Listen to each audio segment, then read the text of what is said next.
Bonjour à toutes et à tous et bienvenue dans cette nouvelle vidéo. Dans cette vidéo, nous allons découvrir les types de données dont nous disposons en Python. Pour ça, nous allons nous rendre dans notre espace Replit afin d'écrire du code Python. Nous allons maintenant parler des types de données et Python en propose plusieurs. Je vais les énumérer pour vous, puis nous parlerons de chacun d'entre eux individuellement. Tout d'abord, nous avons donc int. Int ici, c'est pour integer et c'est pour les nombres entiers. 1, 2, 5, 10, 100, etc.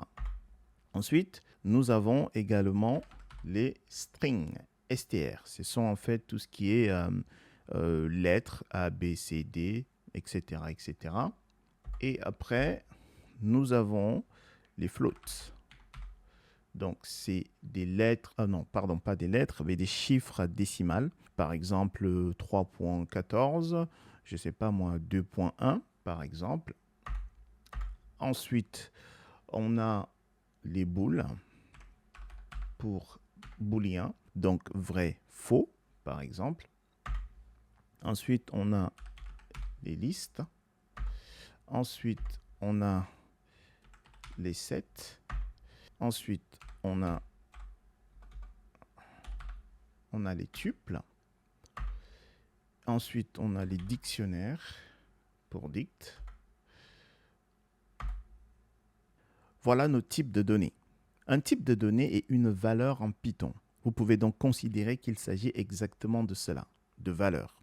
Ainsi, int pour integer représente tous les nombres et str pour string représente toutes les lettres. Un programme est simplement une instruction qui indique à un ordinateur ce qu'il doit faire. Qu'est-ce que cela signifie? Il s'agit de stocker des informations ou un type de données et de modifier ces informations. Nous agissons sur ces données. Les deux étapes cruciales de l'apprentissage d'un langage de programmation sont donc les suivantes. Nous avons ces types de données que nous devons comprendre et qu'il existe dans un langage.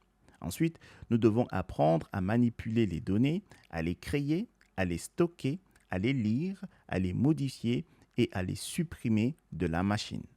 Ces types de données sont appelés les types de données fondamentaux en Python.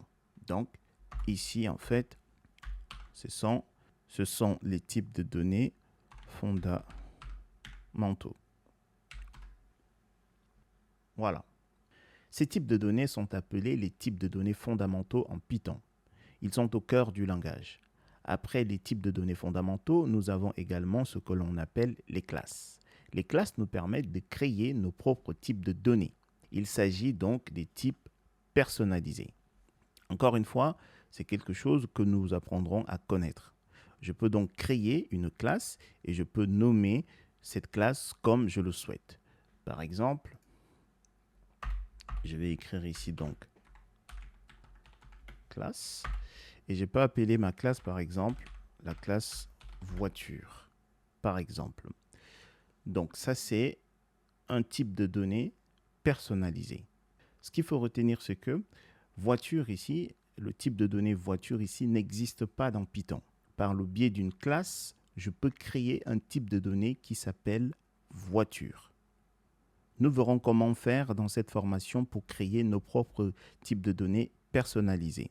Nous disposons également de ce que l'on appelle les types de données spécialisés. Ces types de données spécialisés ne sont pas intégrés à Python, mais il s'agit de paquets et de modules spéciaux que nous pouvons utiliser à partir de bibliothèques. Là encore, c'est un sujet que nous aborderons un peu plus tard. Mais il s'agit en quelque sorte d'un coup de pouce supplémentaire chaque fois qu'un type de données n'est pas disponible dans le paquetage standard de Python.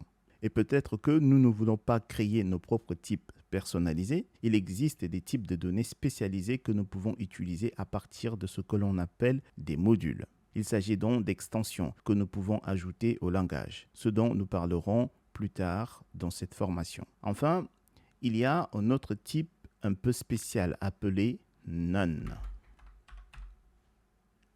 Il est là, none. Alors, none, comme vous pouvez le voir, ici est mis en évidence. C'est qu'il signifie, qu'il a une signification dans le langage. None signifie aucun, comme son nom l'indique. C'est un peu comme l'idée du zéro en mathématiques. C'est l'absence de valeur. C'est tout simplement rien. Vous verrez plus tard pourquoi c'est important en programmation. Voici donc les types de données dont nous allons parler et que nous allons utiliser dans notre langage. Nous allons commencer par les types de données fondamentaux, qui sont les plus simples et agréables à utiliser. Et dans la prochaine vidéo, nous allons parler du type integer. Nous allons voir en fait les int et les floats. Je vous verrai dans la prochaine vidéo.